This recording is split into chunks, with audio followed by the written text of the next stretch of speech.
Hello students, कैसे हैं आप सब। आई होप आप सब बहुत अच्छे होंगे और बहुत ही बढ़िया तरीके से पढ़ाई कर रहे होंगे। तो स्टूडेंट्स, मुझे मालूम है कि आप सब बहुत इंतज़ार कर रहे हैं कि NSE JS 23-24 की क्लासेस कब से स्टार्ट होंगी। तो स्टूडेंट्स, मैं आपको बता दूं, ये क्लासेस हम बहुत जल्दी लेकर आएंगे और आपकी NSE JS की प्रिपरेशन को एक रॉकेट स्टार्ट हम लोग देंगे। बट क्लासेस स्टार्ट होने से पहले मेरा ऐसा मानना है कि जिस भी एग्जाम के लिए हम प्रिपेयर कर रहे हैं उस एग्जाम के बारे में हमें कंप्लीट नॉलेज होनी चाहिए। क्या है वो एग्जाम, क्या उसका सिलेबस है, क्या उसका पेपर पैटर्न है, क्या उसकी स्टेजेस हैं। तो क्लासेस स्टार्ट करने से पहले स्टूडेंट्स चलिए समझते हैं दैट व्हाट इज IJSO। ठीक है, तो समझेंगे इस एग्जाम के बारे में। सो IJSO स्टूडेंट्स एक ऐसा एग्जाम है that is considered to be the toughest and the most prestigious exam as far as junior level is concerned। अगर आप क्लास 10 के स्टूडेंट हैं और आप IJSO की एज एलिजिबिलिटी क्राइटेरिया में आते हैं तो आपके लिए ये एग्जाम बना है एंड ये जूनियर लेवल पे सबसे टफ और सबसे प्रेस्टिजियस एग्जामिनेशन है। तो IJSO एक ऐसा एग्जाम है that is conducted by IAPT। So what is IAPT students? That is Indian association of physics teachers. तो IJSO एग्जाम की जो फर्स्ट लेवल है दैट इज NSE JS, उस NSE JS को कंडक्ट करने के लिए जो बॉडी है that is IAPT, that is Indian association of physics teachers. और IAPT के साथ Homi Bhabha centre for science education ये भी इस एग्जाम को कंडक्ट कराती है अलॉन्ग विद IAPT। तो स्टेज 1 जो है वो IAPT कंडक्ट करती है और उसके बाद में जितनी भी स्टेजेस हैं that is conducted by Homi Bhabha centre for science education. और ये एग्जाम जो है ये लास्ट 35 ईयर्स से कंडक्ट हो रहा है। It is conducted in Hindi, English and other regional languages as well. And मैं वापस से इस बात पर जोर डालूंगी कि जहां तक जूनियर क्लासेस की बात है उसके लिए ये toughest and the most prestigious olympiad है। चलिए अब बात करते हैं इसकी स्टेजेस के बारे में। क्योंकि एग्जाम टफ है, क्योंकि एग्जाम प्रेस्टिजियस है, तो ये एक सिंगल स्टेज में नहीं होता। This exam is conducted in 5 different stages. तो स्टेज 1 जो है that is called as NSE JS, that is national standard examination in junior science. ये एग्जाम रफली नवंबर के मंथ में कंडक्ट होता है एवरी ईयर। ठीक है, नवंबर के मंथ में कंडक्ट होगा आपका stage 1 of IJSO, that is NSE JS। उसके बाद अगर आप स्टेज 1 को क्वालिफाई कर लेते हैं तो आपके लिए स्टेज 2 है। Stage 2 is called as INJSO, that is Indian national junior science olympiad. इसको भी अगर आप क्वालिफाई कर लेते हैं तो आपके लिए है stage 3। Stage 3 is OCSC, that is orientation come selection camp. और यहां पर क्वालिफिकेशन के बाद आपका इंटरनेशनल जाना पक्का है, क्योंकि इसके बाद 2 स्टेजेस बचती हैं, that is stage 4, stage 5।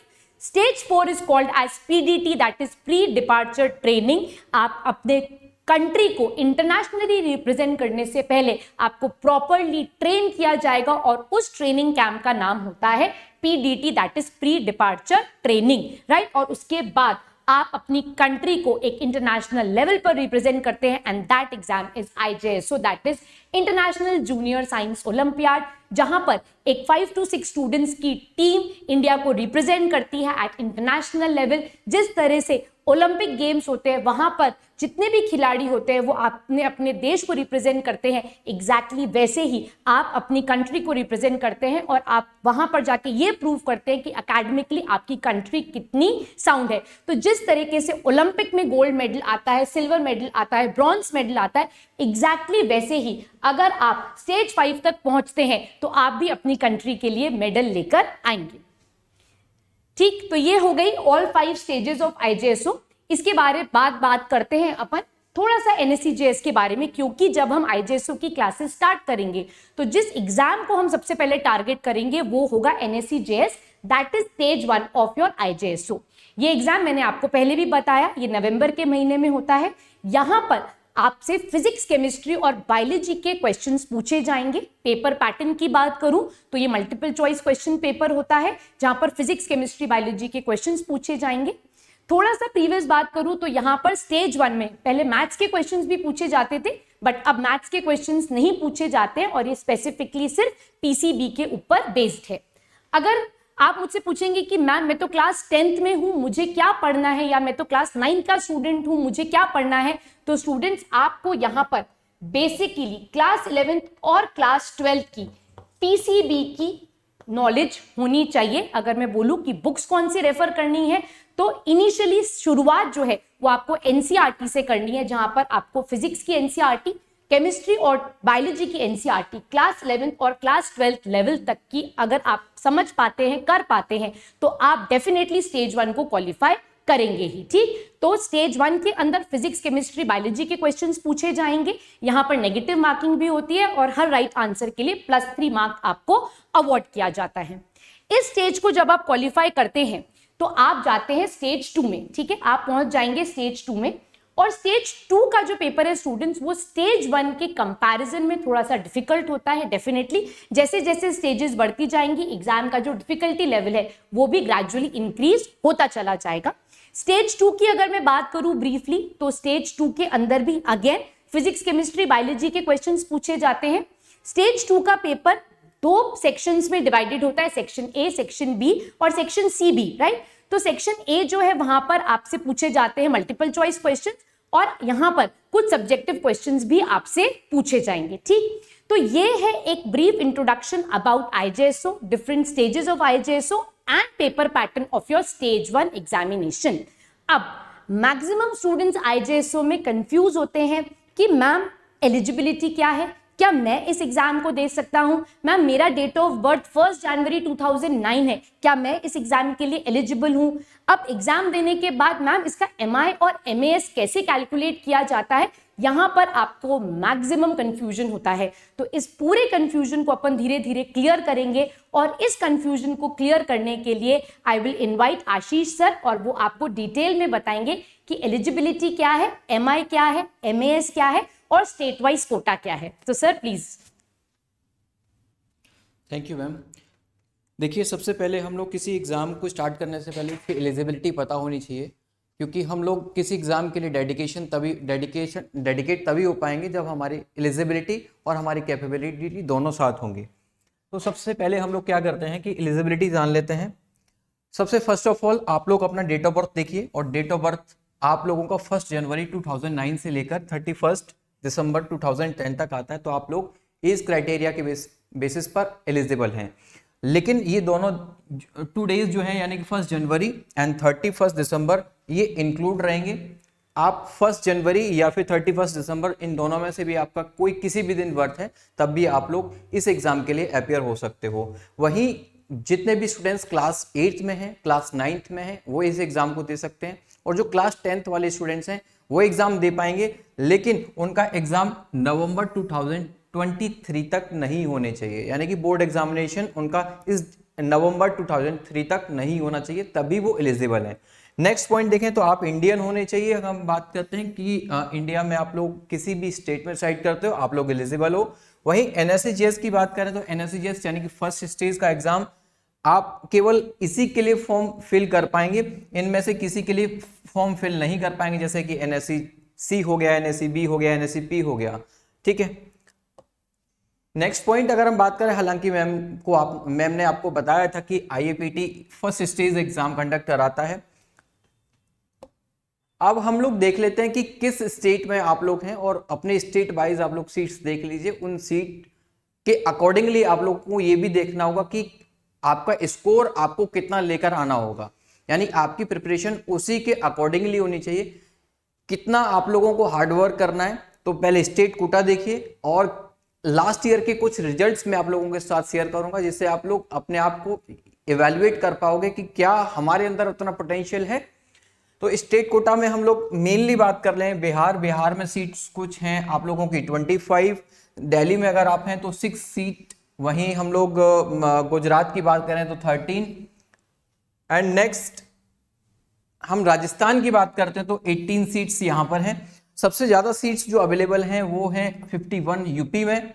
Then बाकी जिस भी स्टेट से आप लोग हैं वो आप लोग को चेक कर सकते हो। महाराष्ट्र की मध्य प्रदेश की बात करते हैं तो यहाँ पर 29 है। महाराष्ट्र की बात करें तो हम लोग 28 सीट्स यहाँ पर देख पाते हैं। लास्ट ईयर का रिजल्ट हम लोग देखें तो लास्ट ईयर का जो रिजल्ट था टॉप 10 जितने भी स्कोरर होते हैं उसके बेसिस पर एमआई कैलकुलेट किया जाता है, एंड टॉप 10 का जो एवरेज स्कोर होता है उसी के बेसिस पर आप लोगों का यानी कि मास मिनिमम एडमिसिबल स्कोर जो है वो कैलकुलेट किया जाता है। अब ये आप लोगों को देखना होगा कि जो टॉप 10 हैं उनका एवरेज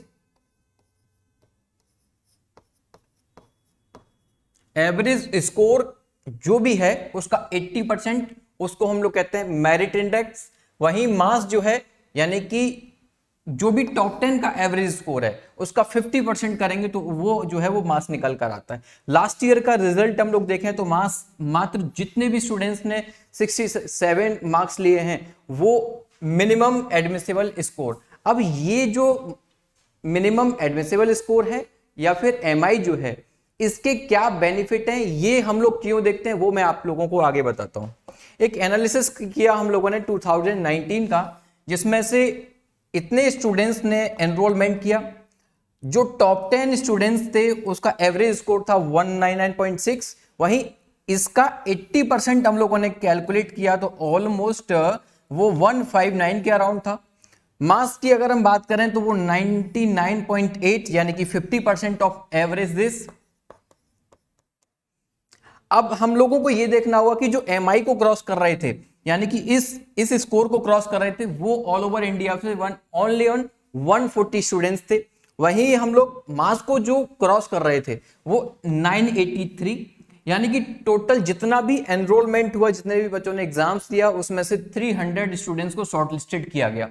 ऑलमोस्ट 300 या 310 तक स्टूडेंट्स या इससे प्लस माइनस कुछ ऊपर नीचे, ये जो नंबर है ये ऊपर नीचे हो जाता है, ये फिक्स नहीं है। वहीं हम लोग बात करें 2019 की ही मैं आप लोगों के साथ बात कर रहा हूं, क्योंकि अभी आप लोगों ने देखा कि यहां पर एमआई लाने पर आप लोग सेफ हैं या नहीं हैं, इससे आप लोग एनालिसिस कर पाओगे कि एमआई अगर आप लोगों का लग गया 159 को आपका स्कोर जो है वो क्रॉस कर रहा है तो आप सिलेक्टेड हैं या शॉर्टलिस्टेड सेकंड स्टेज के लिए होंगे या नहीं होंगे, तो वो आप लोग चेक करिए एक बार। जैसे मणिपुर की हम लोग देखें तो मणिपुर में 169 पर कट ऑफ लगा, लेकिन एमआई हमारा ओनली 159 पे था, यानी कि एमआई को क्रॉस कर गया। तो ये जरूरी नहीं है कि अगर आप लोगों का एमआई में आ गया तो आपकी कट ऑफ के बेसिस पर आप नेक्स्ट स्टेज में जाएंगे। तो मणिपुर की एमआई को क्रॉस कर रही थी। वहीं मध्य प्रदेश का देखें तो ये आप लोगों का नीचे रह गया, एमआई से नीचे है लेकिन मास से ऊपर है। वहीं एक स्टेट की बात करूं उत्तर प्रदेश, तो आप देखते हो कि यहां पर जो मास था 99.8 था, 50% ऑफ एवरेज स्कोर। बट यहां आप लोग देखोगे उत्तर प्रदेश में जो कट ऑफ लगी वो 99 की, यानी कि 99 क्यों? क्योंकि यहां पर सीट्स ज्यादा थी, स्टूडेंट्स जो है वो अवेयर नहीं होते इस एग्जाम के लिए, और सीट्स ज्यादा होने की वजह से उनका मास पे भी शॉर्ट लिस्टेड हो गए वो, यानी कि जो शॉर्ट लिस्टेड होने के बाद सेकंड स्टेज में अपियर हो पाते हैं। मैं आप लोगों को ये भी बताऊंगा कि सेकंड स्टेज के बाद में कितने कितने स्टूडेंट्स जो है सेलेक्ट होके फोर्थ स्टेज तक पहुंचते हैं। ठीक है, अब देखो कुछ फर्स्ट स्टेज के एग्जाम की बात करें तो यहाँ पर तेलंगाना से एयर 2 तक लगा, एयर 8 जो है वो तेलंगाना से आई, वेस्ट ऑफ बंगाल से एयर 9। हालांकि मैं कर्नाटक का यहाँ पर डेटा नहीं लेके आया हूँ, लेकिन कर्नाटक से जो है वो एयर 1 आया था 2019 में। अब देखिए एनएससीजीएस में ऑलमोस्ट अगर हम कुछ प्रीवियस ईयर के डेटा को कंसीडर करें तो 16,000 से 18,000 तक स्टूडेंट्स इसमें एनरोलमेंट करते हैं। वहीं फर्स्ट स्टेज में ही 300 या फिर 310 इससे प्लस माइनस नंबर होता है। स्टूडेंट जो है जो शॉर्टलिस्टेड होते हैं वो सेकंड स्टेज के लिए जाते हैं, और सेकंड स्टेज में 300, 310 या फिर 290 अराउंड जो भी स्टूडेंट्स अपीयर होते हैं, इसमें से शॉर्टलिस्टेड होते हैं 30 to 40 स्टूडेंट्स ओनली। ये 30 to 40 स्टूडेंट्स जो हैं वो थर्ड स्टेज के लिए जाएंगे। आफ्टर दैट जो 5 to 6 स्टूडेंट्स हैं, वैसे हालांकि इसमें 5 रहता है लेकिन कई बार जो है वो 6 स्टूडेंट तक सेलेक्ट कर लिए जाते हैं, और ये 4th and 5th स्टेज के लिए कंसिडर किए जाएंगे। यानी कि 4th and 5th में कौन से स्टूडेंट्स जाएंगे? जो यहाँ पर थर्ड में सेलेक्ट किए जाएंगे। तो आगे का जो रेलेवेंस है वो आप लोगों को मैम कंटिन्यू करेंगी।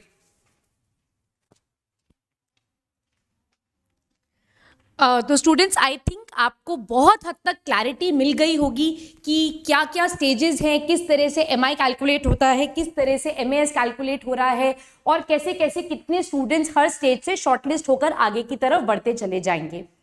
अब बच्चे कई बार मुझसे आके पूछते हैं कि मैम ये तो इतना टफ एग्जामिनेशन है, यहाँ पर सिर्फ 5 से 6 स्टूडेंट्स इंटरनेशनल लेवल तक जा रहे हैं, तो क्या हमें इस एग्जाम की तैयारी करनी चाहिए या नहीं करनी चाहिए? तो यहाँ पर बच्चों एक बहुत सीधा सिंपल आंसर है, आपको इस एग्जाम की तैयारी बिल्कुल करनी चाहिए, 100% करनी चाहिए। क्यों करनी चाहिए? देखो, आपका अल्टीमेट टारगेट क्या है? आप अल्टीमेटली या तो जेई करना चाहते हो या आप नीट की तरफ जाना चाहते हो, राइट? तो अगर आपका टारगेट जेई या नीट है तो IJSO की प्रिपरेशन आपके लिए मस्ट है। अब अगर आपने बहुत बढ़िया तरीके से प्रिपरेशन करी और आपके स्टेजेस निकलते चले गए तो आप 100% इस इंटरनेशनल लेवल ऑफ एग्जाम में अपने कंट्री को इंटरनेशनली जरूर रिप्रेजेंट करोगे और that would give a boost to your career. ठीक, पहली बात। दूसरी बात, अगर आपने स्टेज 1 क्वालिफाई करा है, स्टेज 2 क्वालिफाई करा है, स्टेज 3 में आप आके अगर अटक रहे हो तो कोई बात नहीं स्टूडेंट्स, आपने प्रिपरेशन तो करी है ना, आपने 11th और 12th की बुक्स को क्लास 9th और क्लास 10th में ही पढ़ लिया है। तो जब आप एक्चुअली में क्लास 11th और 12th में जाओगे तो आपका जो बेस होगा वो ऑलरेडी बना हुआ होगा, आपका फाउंडेशन ऑलरेडी बहुत स्ट्रांग होगा, तो आप अपनी प्रिपरेशन जो है वो बहुत ही बढ़िया तरीके से कर पाओगे। तो इसीलिए इस एग्जाम से घबराना नहीं है कि मैम मैं तो बहुत छोटा हूं, अभी सिर्फ 8th क्लास में हूं, कैसे इतना हाई लेवल का पढ़ पाऊंगा। तो ट्रस्ट मी बच्चों, जब इसकी प्रिपरेशन को हम करना स्टार्ट करते हैं तो बिल्कुल बेस से पढ़ते हैं, धीरे धीरे करते हुए, धीरे धीरे सिलेबस को कवर करते हुए हम एक हायर लेवल को टच करते हैं। एग्जैक्टली जैसे हम बचपन में ABCD पढ़ते थे और उसके बाद वर्ड्स बनाना सीखते थे, फिर सेंटेंसेस बनाना सीखते थे, तो एग्जैक्टली इस एग्जामिनेशन में भी हम बेस से पढ़ना स्टार्ट करते हैं और धीरे धीरे अपनी प्रिपरेशन को ऊपर की तरफ लेकर जाते हैं। तो आप अगर इन सब स्टेजेस को क्वालिफाई कर फाइनल लेवल तक जा रहे हो तो आपके लिए ये बहुत प्राउड की बात होगी। अगर आप स्टेज 1 के लिए प्रिपेयर कर रहे हो और आपका सिलेक्शन नहीं हो पाता है तो भी कोई बात नहीं, आपने बहुत हद तक अपनी जेई और नीट की प्रिपरेशन को एक सॉलिड स्टार्ट ऑलरेडी दे दी है। ठीक है स्टूडेंट्स, तो आई होप आज की जो भी बातें मैंने और सर ने आपको बताई उससे आपका एक विजन क्लियर हुआ होगा और आप बहुत अच्छी तरीके से IJSO की प्रिपरेशन हमारे साथ स्टार्ट करेंगे। ओके स्टूडेंट्स, तो बहुत जल्दी मिलते हैं IJSO के लेक्चर्स में और वहां पर पढ़ना स्टार्ट करते हैं। All the best, let's crack it.